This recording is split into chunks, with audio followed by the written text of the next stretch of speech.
Hey, Proven Not Perfect, it's Chantrapal, and I'm so glad that you're here with Proven Not Perfect podcast in the month of August, when it's a time where so many of us are moving and sitting still and just not even trying to have anything regimented because we all have that vision of the regimen that's coming as summer comes to an end. So, not so sure how you're living your August, but I'm trying to be incredibly intentional with my August. So here's how I'm planning to navigate through the month of August. Instead of having a schedule of guests this month, I'm allowing my guests to maintain the peace that they all deserve in the month of August and lining up a wonderful series of conversations starting up in September. And when I tell you it's a wonderful series, I mean it. You do not want to miss it. Okay. So make sure that you get ready to start listening to my phenomenal guests and conversations in September. But then also stick with me through August because as I launched in the last week in July, a podcast that was a solo conversation, taking it all the way back to the beginning in 2021. I'm going to continue to do that through August. I'm calling this series August Conversations, and really it's really all about vacay mode. It's about getting back in gear mode. It's about easy living mode. It's about losing the structure mode before we all get really, really regimented and focused on the back half of the year and all the things that come along with that. Okay. Um, why August for this conversation, these conversations in August? August for me has always been filled with great expectation. I was one of those kids who looked forward to the beginning of school. I also look forward to the summer. Don't get me wrong. I look forward to the summer experiences and the good times that I would have with my family and friends, doing all the things. But I also, by the time I got to the end of summer, really looked forward to um, that newness that comes with the change of season, that newness. I grew up in the South, so it's not like I saw like turning leaves on trees or anything. I'm talking about just that air of, okay, get everything together, right? Get organized, get refocused, make sure you have everything that you need for the next leg of the journey, which would mean right into school programs, extracurriculars, all those things. And for someone who seeks that opportunity to chill, but also looks for that opportunity to get engaged and drive, it can be that kind of season. That's so crisp. So that's what these conversations are about. It's about getting us ready. It's about inspiring that excitement for what's about to happen. It's about making sure that we have all of the new utensils that we need to have the best experience going into this back half, going back into that period of structure, that time of structure. If you were a kid, equated to having your new backpack, having your new pencil case, having your new lunchbox, all your new fresh clothes, all those things, y'all, all those things. But as an adult, it's about making sure that you have a mind's eye to the objective that is your priority. It is your North Star. You know what that objective is, you see what that objective is, and you've got focus there. Okay? You've got focus. And to maintain your focus, you're spending some time thinking through, what do you need to let go of? Where do you need to make space? And then how do you add the things that help you to keep that space that you made and to keep your eyes on the prize? Okay. So, with that, um, I thought I'd talk to you a little bit about getting unstuck today. And I see it kind of in three phases, getting to the goal of being unstuck. And so the first one, I think it's just acknowledging that there can often be so much noise, so many competing priorities that we lose the ability to absolutely hear our heart. Yes, pregnant pause was on purpose. We lose the ability to hear our heart because we're constantly hearing all of the noise and seeing all of the movement. So, what are you doing to ground yourself and to stop the overthinking? What are you doing to get still? Psalms 46:10, y'all. What are you doing to get still and to hear, to be, and to know?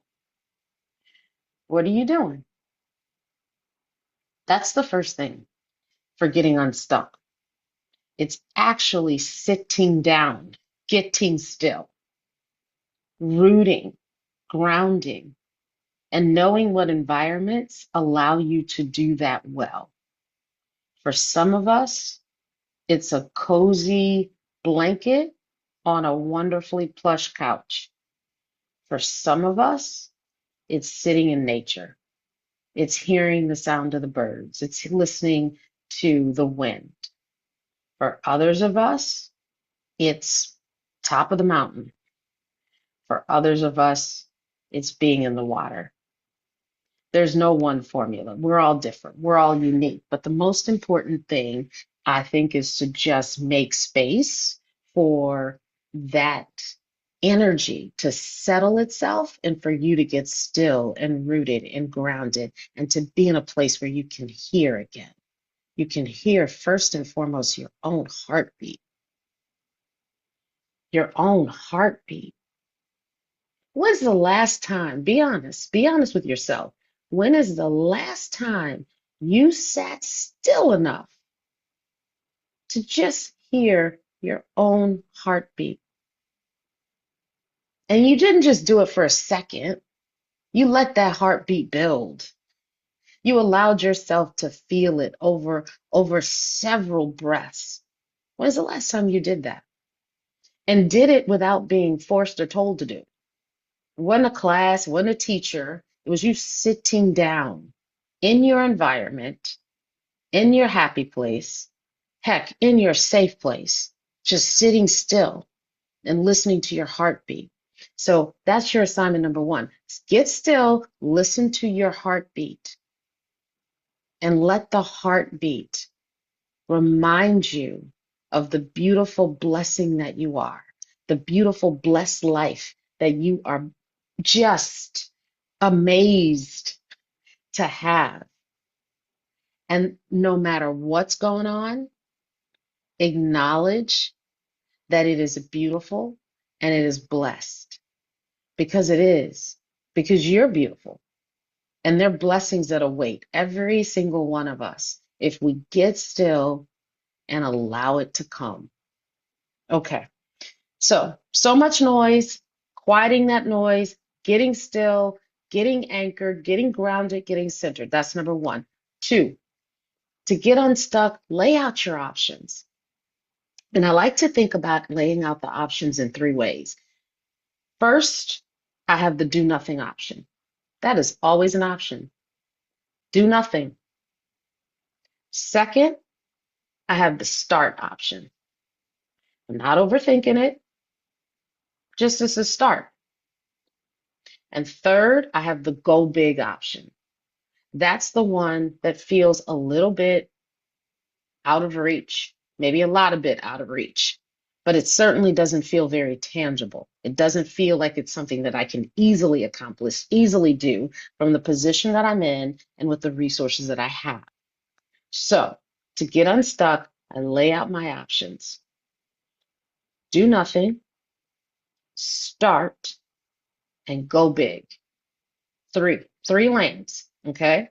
Now, for each lane, I now start to build. What does it look like? Okay, look like, vision.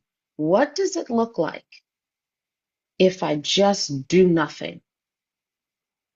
What does it look like from the point and position that I'm in right now if I just do nothing as it relates to getting unstuck? What does that look like? Do I like the way it looks? Is it okay to look this way for a period of time? Is it detrimental if it looks this way for any period of time? Is there an opportunity for me to move forward and to move forward just being right here? Just allowing the environment around me to shake itself out. Because if I move right now with the environment around me doing what it's doing, I don't know where I'll end up because the environment is moving, right? So too much is moving around me to do anything but just to be. So that could be a good option for you based on what you're trying to get unstuck from. Just doing nothing, finding a focus point. That could be the objective future that you want, and just sitting in this movement because things are too all over to start moving because you don't know if you're going to step in front, behind, to the side. True destiny, true opportunity. So do nothing could be your option. Start. You know that you can't stay in this place the way it is right now. It is not serving you. You are not blessed. You are not blessing. And you know this in your heart because you heard your heart. Okay. If that's the case, just start. Period. I go to sleep. I wake up.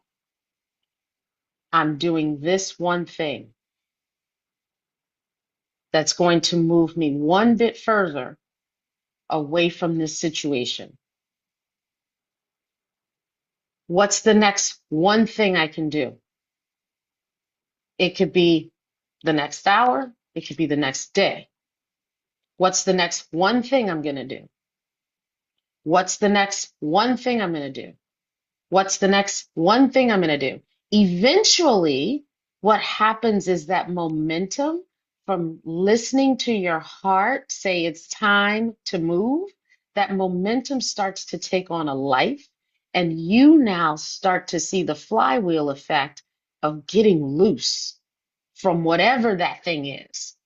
Whatever that grogginess is, whatever it was that was weighing you down, getting in your way, standing between you and the progress that you see for yourself.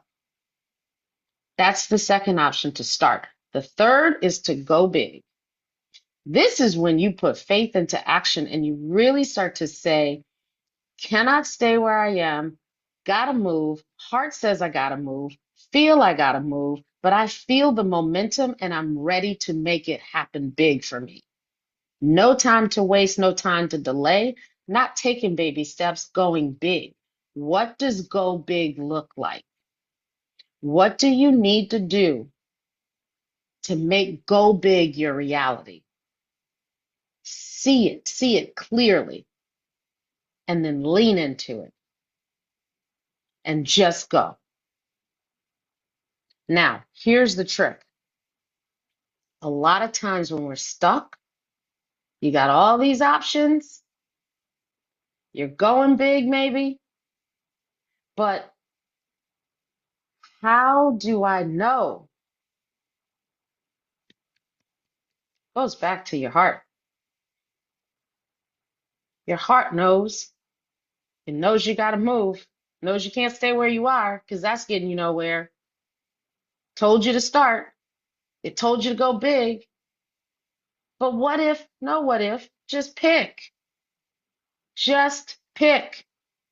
I believe another brand has definitely capitalized on just do it. So okay, fine, great. But I'm gonna say just pick. Just pick. I believe that so many of us spend so much time being just mired down by the overthinking of what if I pick wrong? What if I do this and dot, dot, dot? What could be the repercussions of me picking? The reality is you're not stuck when you pick. If you pick and you're headed down a path and it feels like it's not right, you pivot.